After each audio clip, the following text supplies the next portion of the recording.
Who would have thought net migration to the UK has hit a new record high 4 years after the Conservatives pledged to cut it? On November 23rd, the UK's Office for National Statistics, the ONS, released data that sent shockwaves through the political landscape, revealing a record-breaking net migration figure of 672,000 in the year ending June 23. This unprecedented surge stands in stark contrast to the Conservative Party's repeated promises to reduce immigration levels. That's a central tenet of their political agenda since the 2016 Brexit referendum. Delving into the ONS data, a clear picture emerges. Immigration to the UK has reached its highest level since 2010, with a staggering 1.2 million individuals arriving for long-term stays in the year ending June 23. And this substantial influx can be attributed primarily to the UK's post-Brexit points-based immigration system, which favours skilled workers and students, aligning with the nation's labour market demands.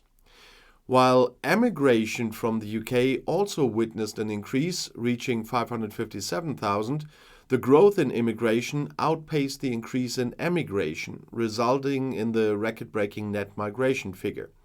And this substantial influx of new residents has ignited a heated political debate, with the Conservative Party facing mounting criticism for its failure to meet its immigration control pledges. Opposition parties have seized the opportunity to attack the government's policies, arguing that the current system is failing to effectively manage immigration, placing a strain on public services and resources.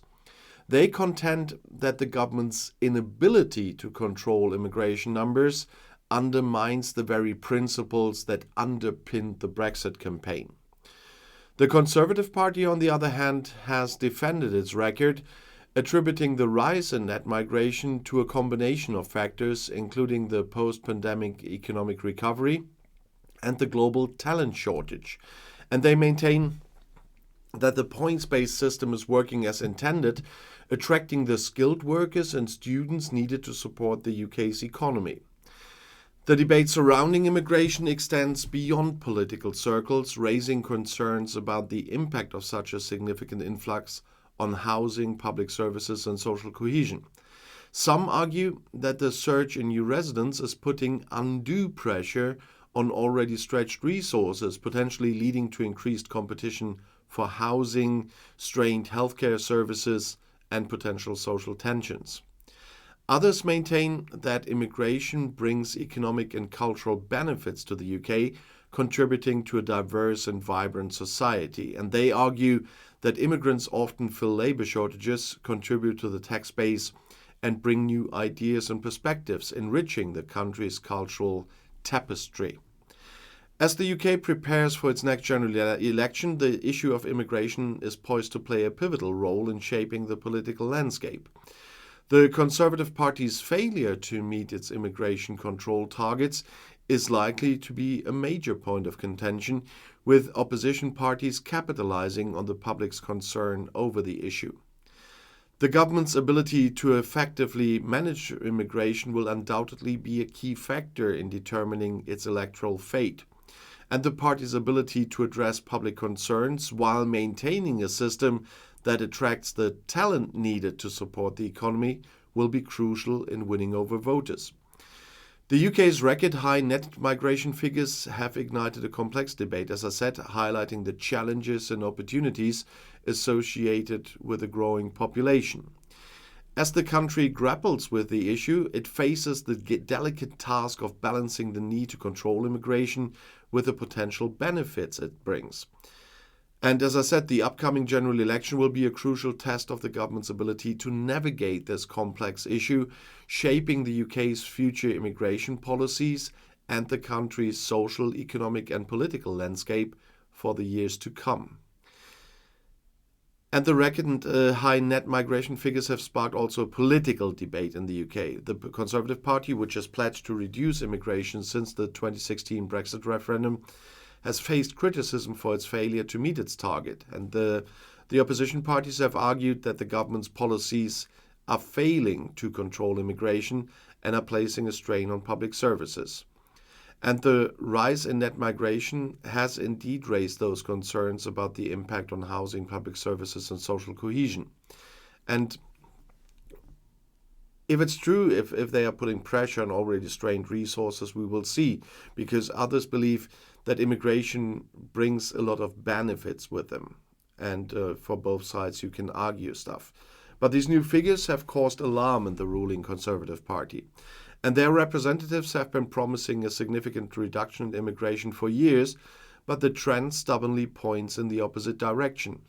And this despite the fact that the government is now solely responsible for the influx and can no longer point to evil Brussels when developments are not to their liking. But the data also shows that in many areas things would not work without migrants.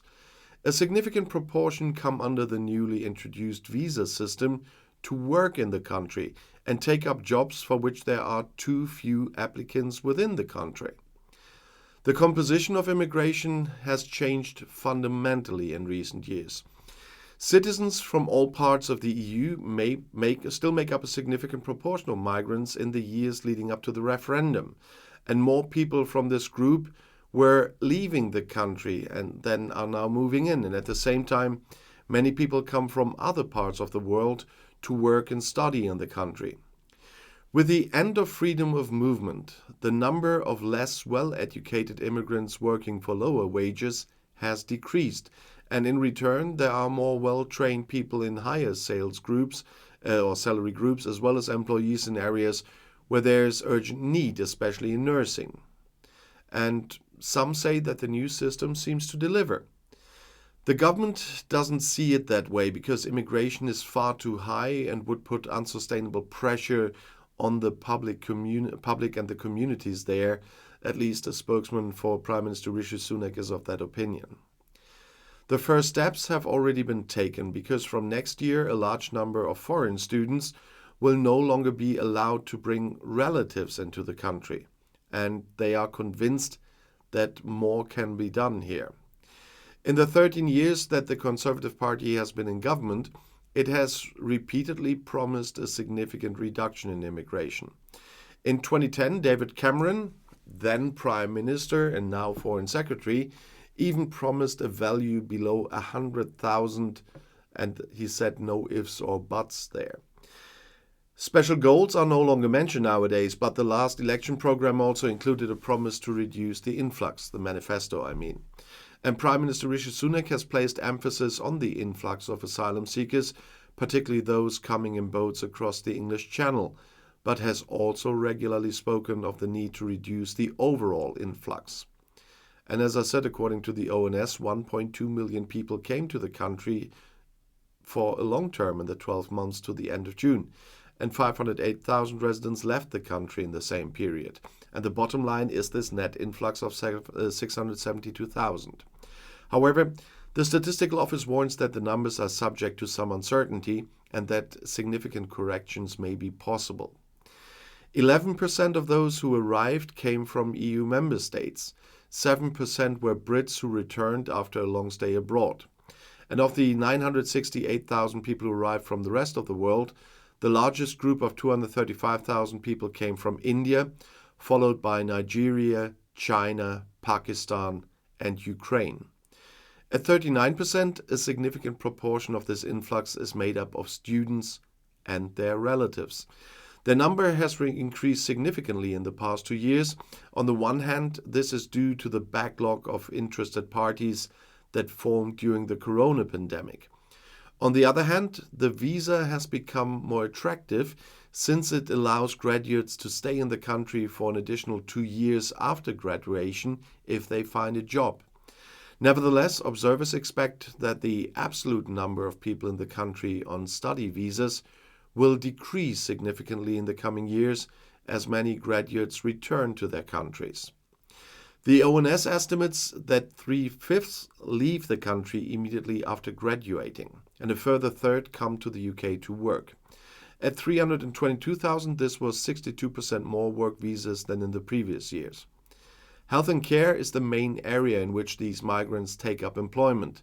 154,000 visas were issued for this, up from 86,000 the year before. And the number of immigrants who come to the country with special visas for humanitarian reasons has almost halved to 83,000. Fewer people are now coming from Ukraine in particular. And there's another program for Hong Kong citizens.